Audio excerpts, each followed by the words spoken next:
માછલી વાળું હા. યમુનાજીનું છે. હા, એટલે ઈ તે બ્રહ્મકુંડ યમુનાજી છે ને વૃંદાવનમાં. બાદ એક કુંડ તો આટલું નાનું હોય ને. એટલે યમુનાજી હોય ને એમાં આમ એક ધોરો હોય. એટલે એની મતલબ એ એટલે એને નીચેથી બ્રહ્મદાહ દહ કહેવાય. બ્રહ્મદહ કહેવાય. નીચેથી આમ વહેતા વમળ આવે ને એ. તો ત્યાં યમુનાજીમાં એ બ્રહ્મદહ છે.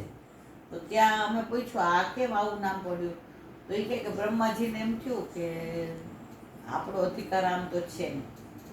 આપણને ઠાકોરજીનો અધરામૃત મળે, આ કીડીઓને મળે, પશુઓને મળે, પક્ષીઓને મળે, ગાયને મળે, બછડાને મળે, વ્રજભક્તોને મળે, સખાઓને મળે, સખીઓને મળે, એ કે મૈયાને મળે, નંદ બાવાને મળે. રહ્યા કોણ?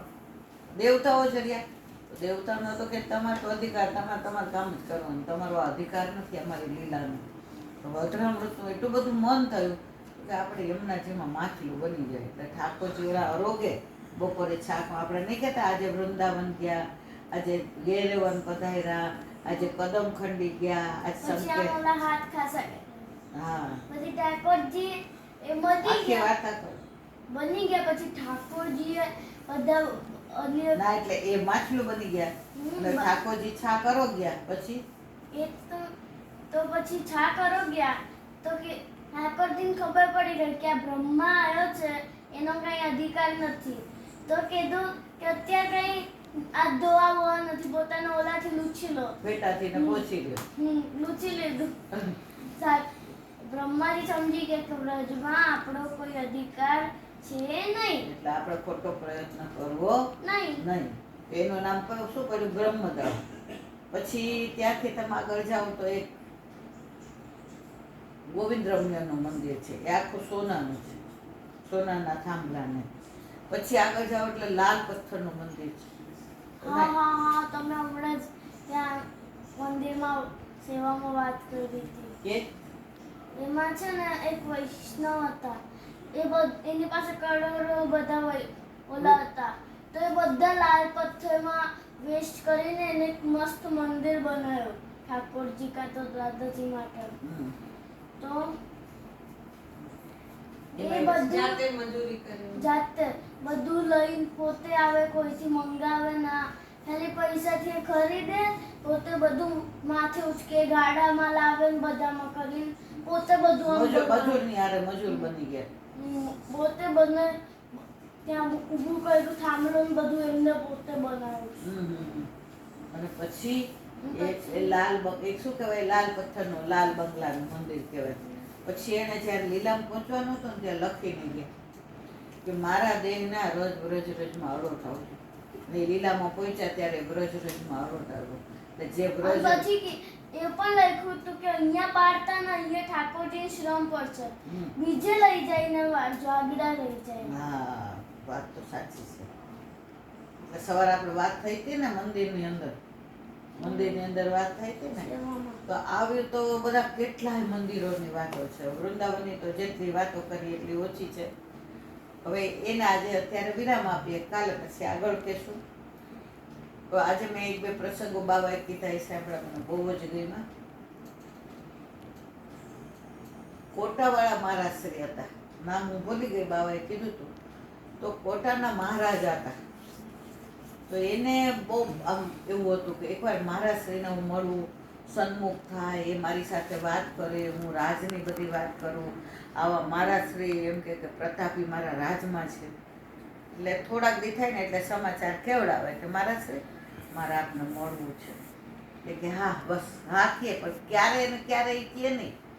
વળી થોડા દી થાય વળી કેવડાવે, મહારાજશ્રી મારે આપને મળવું છે. હા કહે, કાંઈ બીજું બોલે જ નહીં. તો પેલા મહારાજશ્રી હતા ને એને તિલકાયતની લાગવગ લગાવી. તિલકાયત એટલે બધાના ઓલા જેમ આપણા બધા શ્રૃંગાર કરીએ ને તિલક ન કરીએ ત્યાં સુધી અધર હોય એટલે એ તિલકાયત કહેવાય.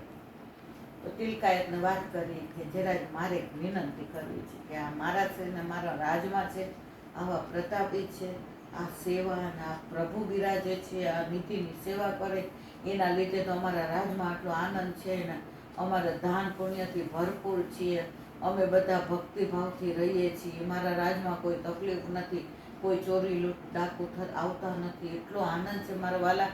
પણ મને એકવાર એમને સન્મુખ એમના સ્વરૂપના મારા દર્શન કરવા છે. મને એકવાર એમ કહી દે કે આવ્યા તમે બસ. તો તિલકાએ તે કીધું તો બાબા તમારા રાજના પેલા મહારાજા છે ને એને તમને મળવું છે. આજે કેટલા વખતથી પ્રયત્ન કરે છે. હવે એકવાર ટાઈમ આપો ને. મારા શ્રી કેટલી સરસ વાત કરી આપણને કે આપણે આમ દંગ થઈ જાય કે જે ક્ષમા કરજો. આ શ્વાસ ક્યારે બંધ થઈ જશે ખબર નથી. હું એની યારે લૌકિક વાતો કરતો અને મારો છેલ્લો શ્વાસ આવે ને મારી શું ગતિ થાય. મને લૌકિક વાતો કોઈની સાથે કરવામાં રસ નથી. જો કેટલી એમની પરાકાષ્ઠા. એવી જ વાત મીરાબાઈની ભલે છે મર્યાદા ભક્તા, પણ આ એકવાર સાંભળવા જેવી છે. કીધી કે નહીં મને યાદ નથી. મીરાબાઈને બિચારા ભક્તોને જ્યાં જુએ સંતોને અને જ્યાં રાધા અને કૃષ્ણનું નામ લેતા મેરે તો ગિરધર ગોપાલ દૂસરો ના કોઈ, ત્યાં બેસી જાય. ભૂલી જાય કે હું રાજરાણી છું, મારે ઘૂંઘટમાં રેવાય, મારે આવી રીતે ના બેસાય, આ પુરુષોમાં વાત ન થાય તો પાછા દેહાનું ભાન પર મેરે તો ગિરધર ગોપાલ દૂસરો ના, અને ગાવા બેસી જાય. પછી પાછળથી ને પ્રજા બોલે આને કાંઈ છે, આવી તો કોઈ રાણી હોતી હશે, રાજરાણી થઈને આવું કરે છે, આને તો આ બધા પુરુષોની હારે નાચવું ગાવું ગમે છે. આમ બધા ગાળો બોલે પાછળથી ને નિંદા કરે. હવે એની એક બેનપણી હતી, મેળતામાં રહેતી હતી, મીરાબાઈ મેળતાના. ત્યાં મેળતામાં સરસ મંદિર છે મીરાબાઈ નહીં. આપણે ગયા હતા ઓલા ચૌધરી સાહેબને ત્યાં લગ્નમાં, ત્યારે મને કે દીદી તમારા ઠાકોરજી મીરાબાઈનું મંદિર છે ને કે ગિરધર ગોપાલ, અમે દર્શન કરવા ગયા હતા. ત્યાંના હરિભાઈ સેવક થઈ ગયા. એની સાથે વાર્તા પછી કોઈ વાર કરીશ.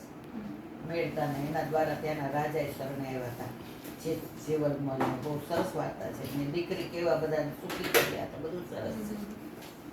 તો મીરાબાઈની બેનપણી હતી. તો મીરાબાઈનો જન્મદિવસ હતો તો એને મળવા આવી હતી. એ કે મીરા આ તો તને મળવા કે મેરે તો ગિરધર ગોપાલ દૂસરો. એની અરે કોઈ લૌકિક વાત નહીં. આખો દિવસ ઠાકોરજી ને એને એના કીર્તનો ને એના ભજન ને એનું વાંચવું ને એનું બોલવું, એનું રાધે રાધે ને એને કૃષ્ણ કૃષ્ણ ને એને લૌકિકમાં ખાવા પીવામાં રસ નહીં, પહેરવા ઓઢવામાં એને બીજો શેમાં રસ હોય. એટલે ઓલી સમજી ગઈ કે હવે આને દુનિયાથી આ પર થઈ ગઈ છે અને બીજો કઈ રસ નહીં. પણ છતાંય લોકો આને છોડતા નથી. લોકો આને ગાળો દે છે, લોકો આની નિંદા કરે છે. આ તો પાડ દઉં કે છે. એટલે પછી રસ્તામાં મીરાબાઈએ કીધું કે હું તો એ કે દર્શન કરવા જાઉં છું, તારે આવવું છે? એ કે હાલ આવું. કે બસ સંતો જોઈને બેસી તો નહીં જાય. એ કે એવું ન હોય એમ. પછી તોય મૂંગારીએ ગાય બોલે નહીં. પછી રસ્તામાં નીકળ્યા ને એટલે 8-10 પુરુષો હતા, એ ઠીકડી ઉડાડવા માંડ્યા.